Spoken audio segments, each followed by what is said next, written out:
करा रे बापांनो साधन हरीचे करा रे बापांनो साधन हरीचे झणी करणीचे करू नका जेणे नो हे जन्म यमाची यातना ऐशिया साधना करा काही साधनांचे सार नाम मंत्र बीज आत्मतत्व धरी तोची एक कोटी कोटी यज्ञ नित्य जाचा नेम गीक हरी नाम जपता घडे एका जनार्दनी न घ्यावा संशय निश्चयेसी होय हरि रूप हरि मुखे गाता हरपली चिंता तया नाही मागुता जन्म घेणे विठ्ठला विठ्ठला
सदा परिभवग्नमभीष्टदोहं तीर्थास्पदं शिवभिरञ्जनुतं शरण्यं भृत्यारतिहं प्रणतपाल भवाब्धिपोतं वन्दे महापुरुषते चरणारविन्दं वंशी विभूषितकरा नवनीरदाभात् पीताम्बरा दरुणबिम्बफलाधरोष्टा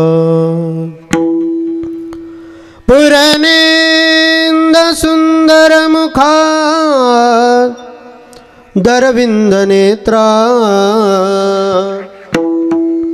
कृष्णात् परं किमपि तत्त्वमहं न जाने जय जय श्री राधा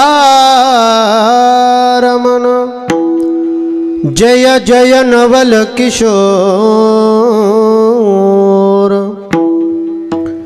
जय गोपी चित्त चोर प्रभु जय जय माखन चोर माझी वाणी तुझे माझी वाणी तुझे वर्णी गोड नाम माझी वाणी तुझे वर्णी गोड नाम माझी वाणी तुझे वर्णी गोड नाम आईचे देई प्रेमा काही कळा आईचे देई प्रेमा काही कळा माझी वाणी तुझे वर्णी गोड नाम माझी वाणी तुझे वर्णी गोड नाम आईचे प्रेम काही कळा तुझे प्रेम काही कळा माझी वाणी तुझे वर्णी गोड नाम माझी वाणी तुझे वर्णी गोड नाम माझी वाणी तुझे वर्णी गोड नाम ऐसे देई प्रेम काही कळा हे ऐसे देई प्रेम काही कळा वर्णी गोड नाम ऐसे देई प्रेम काही कळा आईचे देई प्रेम काही कळा काही कळा विठ्ठल विठ्ठल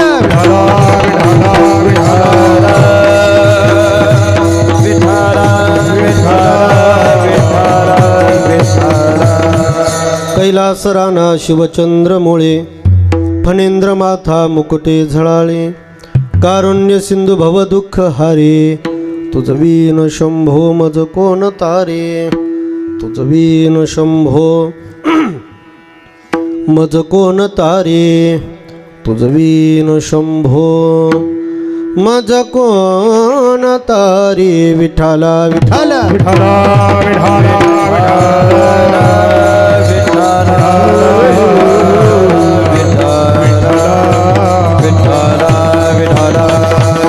करा रे बापांनो साधन हरीचे करा रे बापांनो साधन हरीचे जनी करणीचे करू नका जेने नो हे जन्म यमाची यातना ऐशिया साधना करा काही प्रस्तुत कीर्तन रूपी सेवेकरता निवडलेला अभंग महान भगवत भक्त संत सम्राट विश्ववंद्य महाराष्ट्रभूषण पैठण निवासी शांती ब्रह्म एकनाथ महाराज यांच्या हरिपाठातील जीवाचं कल्याण होणारे एक साधना प्रतिपादन करणारा अतिशय गोड उत्तम चिंतनीय अभंग सेवेकरता निवडला विठाला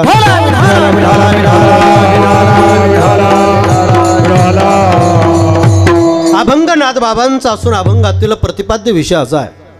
अभंगाचा सरळ अर्थ असा आहे की अभंगातून नाथ महाराज सकल जनाला उपदेश करतात की हे जन हो, हे बापा हो, तुम्ही तुमच्या जीवनामध्ये काहीतरी परमार्थ करा, काहीतरी नाम साधना करा. करा रे बापांनो साधन हरीचे. पण ती साधना करत असताना, तो परमार्थ करत असताना, तो परमार्थ ती साधना झनी करणीचे करू नका. झनी करणीचा म्हणजे सोंगा ढोंगाचा परमार्थ करू नका, प्रतिष्ठेसाठी परमार्थ करू नका, देखावेखीचा परमार्थ करू नका, दांभिकपणाचा परमार्थ करू नका. अशा प्रकारचा परमार्थ जर तुम्ही कराल तर केलेला परमार्थ वाया जाईल. मग परमार्थ करत असताना तो परमार्थ ती साधना अशी काही करा की ती साधना केल्याच्या नंतर पुन्हा जन्माला यावं लागणार नाही आणि ती साधना केल्याच्या नंतर यमाची यातना होणार नाही.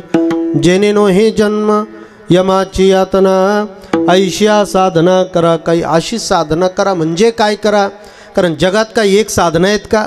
जप आहे, तप आहे, योग आहे, याग आहे, व्रत आहे, वैकल्य आहे, कर्म आहे, उपासना आहे, ज्ञान आहे.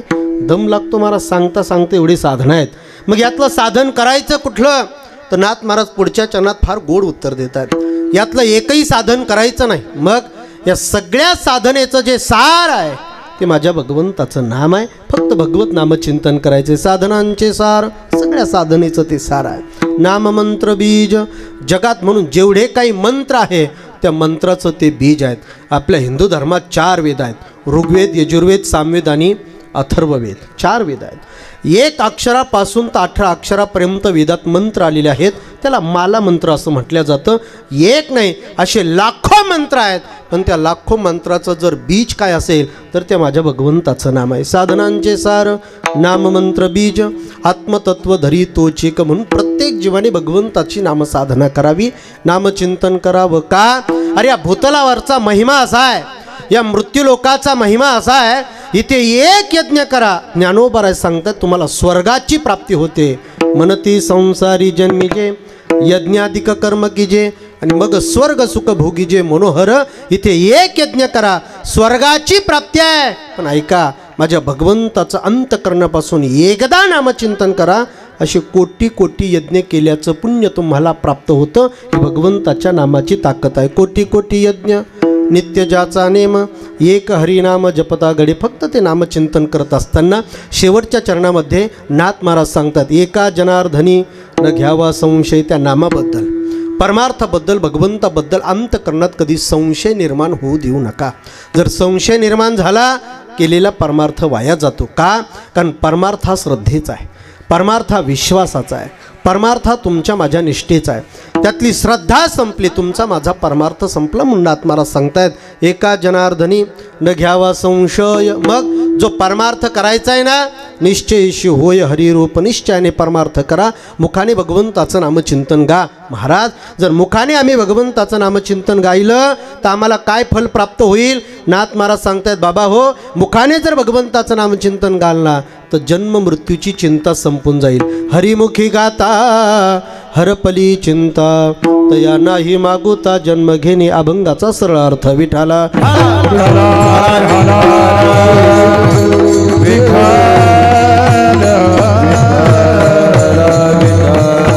असो, सविस्तर चिंतनाला सुरुवात करण्यापूर्वी थोडासा अल्पसा परिहार देणंही गरजेचं आहे.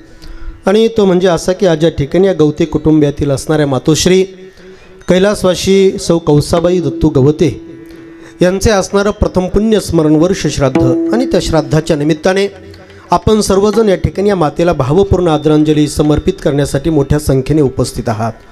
त्यांच्या पाठीमागे असणारा त्यांचा परिवार, त्यांचे पती श्री दत्तू रभाजी गवते, त्यांचे चिरंजीव श्री रामदास दत्तू गवते, श्री अशोक दत्तू गवते, त्यांची मुलगी सौ लताबाई किसन विरकर, त्यांचे नातू श्री विकास रामदास गवते, नात सौ सोनाली ज्ञानदेव पाचोरे, सौ पूजा अर्जुन विरकर, त्यांचे जावई श्री किसन मालोजी विरकर, त्यांचे नातू श्री अर्जुन किसन विरकर, बाळासाहेब रामदास गवते, चिरंजीव सोहम अशोक गवते आणि चिरंजीव साई अशोक गवते आणि समस्त गवते परिवार.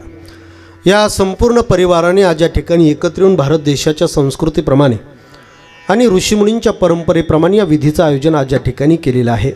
आणि तदनिमित्त असणारी आजची ही कीर्तन रूपी सेवा आहे. कीर्तनासाठी उपस्थित असणारे मृदुंगाचार्य असतील, आमचे गायनाचार्य असतील, ज्ञानाई वारकरी शिक्षण संस्थेतील असणारे संपूर्ण बालगोपाल वृंद असतील, आपण संपूर्ण श्रोतृ मायबाप वर्ग, मी प्रथमतः आपल्या सर्वांच्या चरणी या ठिकाणी नतमस्तक होतो. सुरुवातीपासून ज्यांनी अतिशय सुंदर असा मृदुंग वाजवला असे असणारे आपल्या परिसराचं भूषण आमचे शुभम महाराज मोरे, ते या ठिकाणी कार्यक्रमासाठी उपस्थित आहेत. बास थोडा कमी करा. त्याच पद्धतीने असणारे आमचे आपल्याच परिसराचं भूषण ब्राह्मणहून या ठिकाणी आलेले आमचे कृष्ण महाराज आपसे, ते या ठिकाणी कार्यक्रमासाठी उपस्थित आहेत. त्याच पद्धतीने सुंदर अशी सुरुवातीची चाल ज्यांनी गायली आमचे परमस्नेही परम आदरणीय आमचे ऋषिकेश महाराज शेटे महाराजही या ठिकाणी उपस्थित आहेत. त्याच पद्धतीने सुंदर अशी पंचपदी सुरुवातीची ज्यांनी गायली, पाठीमागे ज्यांनी सुंदर अशी चाल गायली असे असणारे आमचे हरिभक्तपरायण गणेश महाराज गीते, ज्यांच्या आडनावातच गीत आहे, त्यामुळे गाण्यातच महाराज त्या ठिकाणी निश्चितच ताकद असली पाहिजे. आमचे गीते महाराज ते या ठिकाणी कार्यक्रमासाठी उपस्थित आहेत. त्याच पद्धतीने आमचे सचिन महाराज मोरे ते या ठिकाणी उपस्थित आहेत. माझा आवाज तुमच्यापर्यंत पोहोचवण्याचं काम जे करतात आमचे महेंद्र भाऊ ठाणगे, त्यांनाही मी या ठिकाणी खूप खूप धन्यवाद देतो. आणि आपण सर्वजण वेळात वेळ काढून, तसं कालपर्यंत आपलं फार धकाधकीचं जीवन होतं, आज जरा आपण अजूनही नाही झाली मोकळे, आता आपण वेळात वेळ काढून या ठिकाणी सर्व कार्यक्रमासाठी उपस्थित राहिलात. आपले सर्वांच्या चरणी नतमस्तक. या ठिकाणी शूटिंगसाठी उपस्थित असणारे माझा कीर्तनकार चॅनलचे असणारे आमचे भुसारी पाटील, त्यांना या ठिकाणी खूप खूप धन्यवाद देतो आणि या ठिकाणी सेवेला सुरुवात करतो. विठाला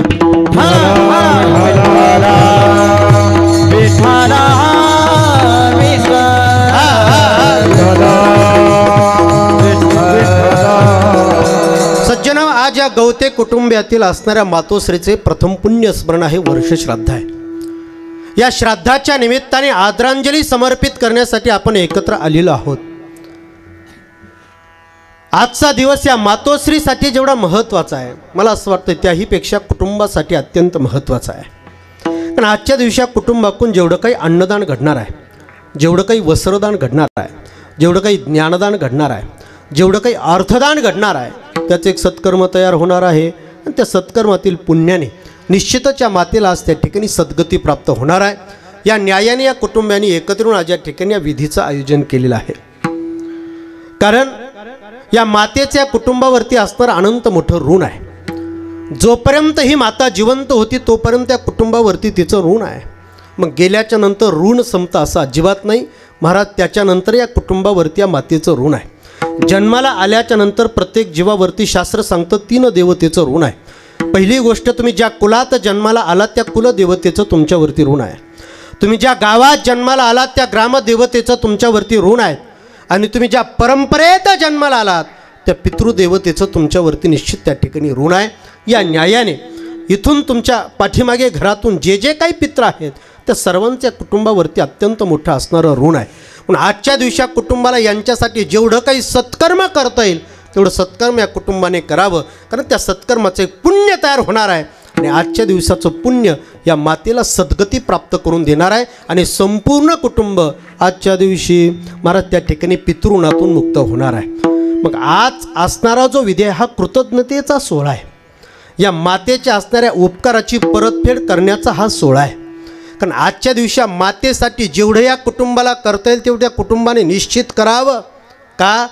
कारण आपण तिच्या दुधाची परतफेड करू शकत नाही, तिने आपल्यावरती प्रापंचिक केलेल्या उपकाराची परतफेड करू शकत नाही. पण तिच्या नावाने जर अन्नदान केलं तर कदाचित आपण कृतज्ञतेचा सोहळा तिच्या निमित्ताने करू शकतो. या न्यायाने या गवते कुटुंबियांनी या सोहळ्याचं आयोजन आज या ठिकाणी केलेलं आहे. कारण जोपर्यंत हे कुटुंब महाराज त्या ठिकाणी त्या पित्रासाठी पिंडदान करत नाही तोपर्यंत हे कुटुंब पितृणातून मुक्त होत नाही. त्या दिवशी या कुटुंबाला अधिकार आहे आम्ही पितृणातून मुक्त झालो म्हणण्याचा, की ज्या दिवशी या कुटुंबामध्ये पिंडदान विधी घडतो. आणि आजच्या दिवशी या कुटुंबात पिंडदान विधी घडला आहे म्हणून आजच्या दिवशी या कुटुंबाला निश्चित महाराज त्या ठिकाणी म्हणता येईल फिटले पीत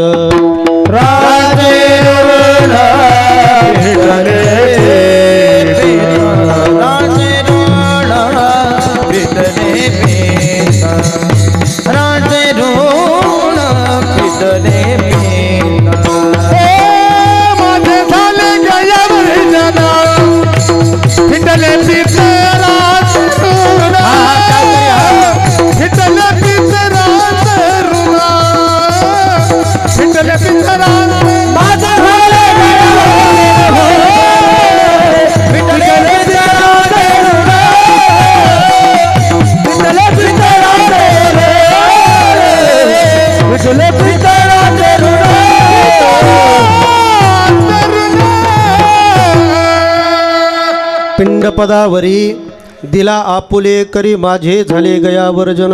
फिटले पितरांचे ऋण. पितरांच्या ऋणातून मुक्त होण्यासाठी केला जाणारा आजचा हा विधी आहे.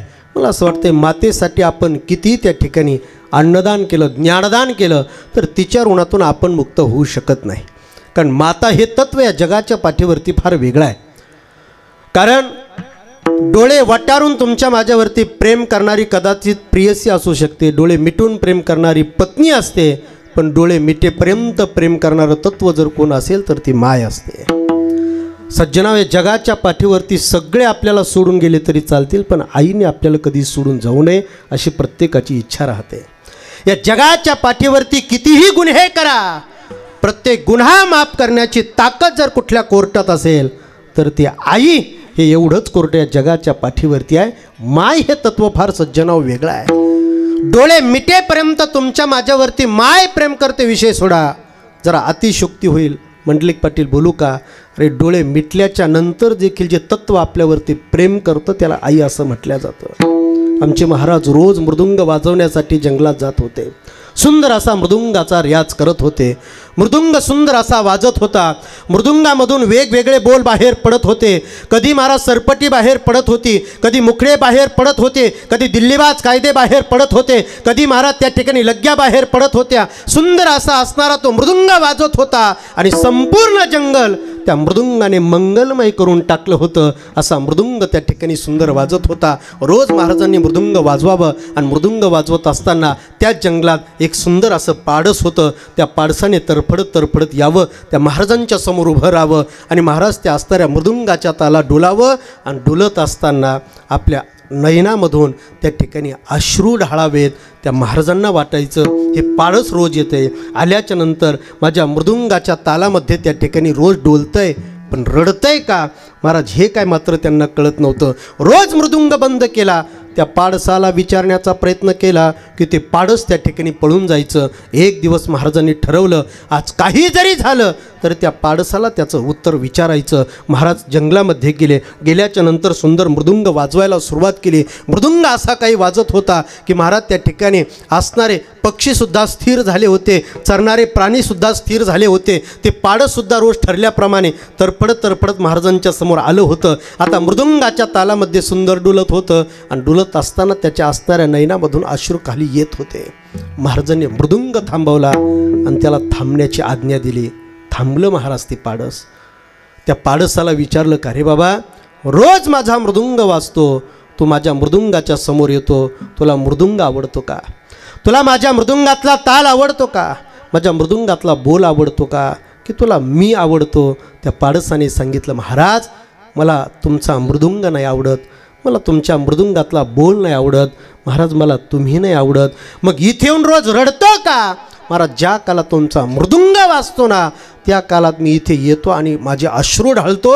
त्याचं कारण असं आहे तुमच्या मृदुंगाला लावलेलं कातड हे माझ्या आईच्या अंगाचं आहे, ते वाजलं की मला हाक मारतंय आणि इथे येऊन महाराज मला तिच्या आठवणीमध्ये रडावं लागतंय. ही माईची ताकद आहे. अरे गेल्याच्या नंतर देखील ज्या तत्वाने आपल्यावरती प्रेम करावं ती आई आहे. विठ्ठल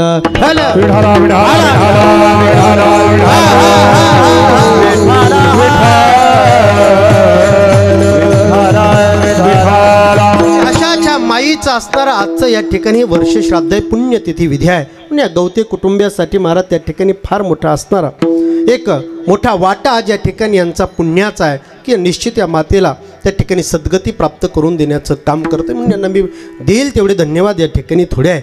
आणि तदनिमित्ताने जो अभंग आज आपण चिंतना करता निवडला आहे तो शांती ब्रह्म एकनाथ महाराजांचा आहे. या अभंगातून नाथ महाराज सकल जनाला उपदेश करतायत. करा रे बापांनो साधन हरीचे साधना तुम्ही केली पाहिजे. भगवंताचं नामचिंतन तुम्ही तुमच्या जीवनामध्ये केलं पाहिजे. तुम्ही म्हणाल महाराज प्रत्येक कीर्तनकार येथून आम्हाला सांगतो भगवत नाम साधना करा, भगवंताचं चिंतन करा, पूजापाठ करा. महाराज आम्ही करत नाही का? अहो सकाळी उठल्याच्या नंतर पूजा केल्याशिवाय घराच्या बाहेर पडत नाही. सायंकाळी आम्ही हरिपाठ करतो, भजन करतो, गाथा वाचतो, ज्ञानेश्वरी वाचतो. कोण म्हणता आम्ही परमार्थ करत नाही? पण आलेला प्रत्येक कीर्तनकार काय उपदेश करतो? परमार्थ करा, परमार्थ करा. मग आपण महाराज त्या ठिकाणी परमार्थ करतो पण आपण तरी देखील साध्यापर्यंत पोचत नाही. का पोचत नाही? आपण ते फक्त करायचं म्हणून करतो. आपण परमात्म प्राप्तीसाठी त्या ठिकाणी असणारी देवपूजा असणारा परमार्थ करत नाहीत. मग आपण करत असताना महाराज तो दांभिकपणाचा परमार्थ कदाचित राहतो. आपण करत असताना तो परमार्थ त्या ठिकाणी महाराज देखावेखीचा राहतो. ध्येयापर्यंत पोचण्यासाठी तो परमार्थ आपल्याच्याने केल्या जात नाही. आपला जो परमार्थ आहे तो झनीकरणीचा राहतो. नाथ महाराज सांगतात जीवनात सगळं करा पण झनीकरणीचा परमार्थ आपल्या जीवनात करू नका. मग कसा परमार्थ करावा? शास्त्र सांगतं परमार्थ करत असताना पहिली गोष्ट विश्वासाने करा, दुसरी गोष्ट नित्याने करा आणि तिसरी गोष्ट निर्दोषतेने करा. परमार्थ प्रत्येकजण करतो पण परमार्थ करत असताना आपला विश्वास कुठेतरी कमी पडतो. परमार्थ करत असताना त्यातलं सातत्य कुठेतरी कमी पडतं आणि आपला परमार्थ बऱ्याच वेळा दोषयुक्त राहतो. म्हणून परमार्थ करत असताना शास्त्र सांगतं पहिली गोष्ट त्या परमार्थाबद्दल विश्वास असावा. कारण परमार्थ मी सुरुवातीलाही बोललो परमार्थ हा विश्वासाचा आहे, परमार्थ हा श्रद्धेचा आहे, परमार्थ हा निष्ठेचा आहे. तुमच्या परमार्थातली श्रद्धा वजा झाली की तुमचा परमार्थ त्या ठिकाणी शून्य आहे. परमार्थ हा विश्वासाने करावा लागतो. महाराज परमार्थ विश्वासाने करावा लागतो. मग परमार्थ करण्यासाठी फार विश्वास लागत नाही. मुखी नाम हाती मोक्ष ऐशी बहुताची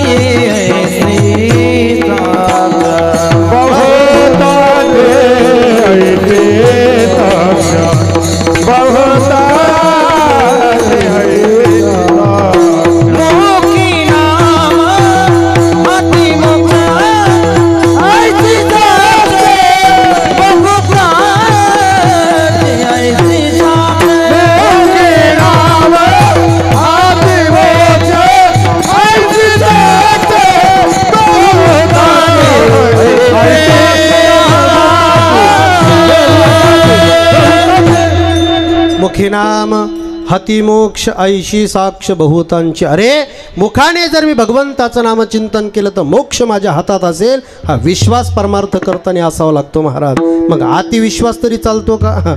अतिविश्वास परमार्थात लागत नाही. फक्त विश्वास लागतो, कॉन्फिडन्स लागतो. ओव्हर कॉन्फिडन्स चालत नाही महाराज. रात्री झोपताना आपण अलाराम लावतो. कशासाठी लावतो? कृष्ण महाराज कशासाठी? रात्री झोपताना सगळे अलाराम लावतात. मग अलाराम कशासाठी लावतात? कशासाठी? सकाळी उठण्यासाठी. मग आता जाग येण्यासाठी सकाळी आपण अलाराम लावतो. मग आता प्रत्येकाला माहिती आहे हे क्षणात सगळं संपणार आहे. इथे माणसाचा क्षणाचाही भरवसा नाही, पण तरी देखील 4 तासाचा पुढे अलाराम लावून झोपतो. हा झाला कॉन्फिडन्स. पण सगळं जगत दुःख भोगत असताना सुद्धा माझ्यासारखा एखादा व्यक्ती लग्न करतो. हा झाला ओव्हर कॉन्फिडन्स. विठाला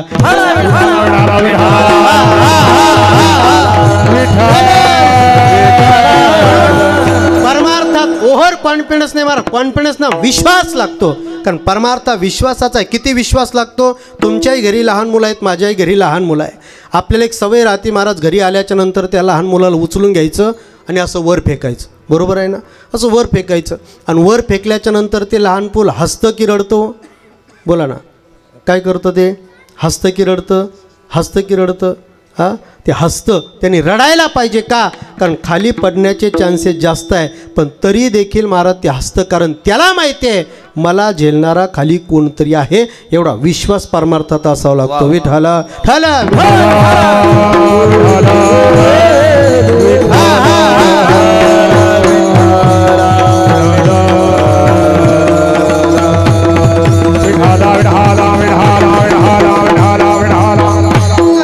गेले 12 वर्ष झाले आवर्षण झालं ना. 12 वर्ष आवर्षण झाल्याच्या नंतर लोक अन्न पाणी पाणी करू लागले. आता त्यातला एक सद्ग्रस्त होता. तो म्हटला आपण आपल्या गावामध्ये मोठा पर्जन्य याग करू. यज्ञ केल्याच्या नंतर कदाचित पाऊस पडेल. गेले 12 वर्ष झाले पाण्याचा पत्त्या नव्हता. सगळे लोक गावातले आता एकत्र आले. त्या ठिकाणी आता पर्जन्य याग करायला सुरुवात केली. पर्जन्य याग करत असताना हजारो लोक एकत्र आले होते. पण एक 4-5 वर्षाचा मुलगा आपल्या हातामध्ये छत्री घेऊन त्या ठिकाणी आला. आता यज्ञ कशासाठी होता? पाऊस पाडण्यासाठी होता. 12 वर्ष झाले गावात पाऊस पडला नव्हता. तो मुलगा छत्री घेऊन आला. एक बाबा होते समोर, काठी टेकवत गेले. म्हटले मूर्खा, 12 वर्ष झाले पावसाचा पत्त्या नाही आणि छत्री घेऊन कुठे आला? म्हटले बाबा आपण यज्ञ करतोय. म्हटले हो. कशासाठी करतोय? म्हटले पाऊस पडण्यासाठी. मग तो मुलगा सांगतोय बाबा मला माझ्या भगवंतावरती विश्वास आहे. यज्ञ केल्याच्या नंतर निश्चित पाऊस पडणार आहे. त्याच्यासाठी येतानीच मी छत्री घेऊन आलो. तेवढ्या लहान मुलाकरता सुद्धा पाऊस पडाला आणि त्या ठिकाणी भगवंताला पाडावा लागला. मला सांगायचंय परमार्थ हा विश्वासाचा आहे. विठाला